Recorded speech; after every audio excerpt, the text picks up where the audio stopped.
بسم اللہ الرحمن الرحیم۔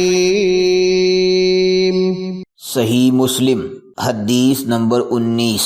سیدنا طاؤس رضی اللہ عنہ سے روایت ہے کہ بشیر بن کعب سیدنا ابن عباس رضی اللہ عنہ کے پاس آئے اور ان سے حدیثیں بیان کرنے لگے۔ سیدنا ابن عباس رضی اللہ عنہ نے اسے کہا کہ فلاں حدیث پھر بیان کر۔ انہوں نے پھر دوبارہ بیان کیا اور کہا مجھے معلوم نہیں ہوتا کیا تم نے سب حدیثیں میری پہچانی اور اسی کو منکر سمجھا یا سب حدیثوں کو منکر سمجھا اور اسی حدیث کو پہچانا۔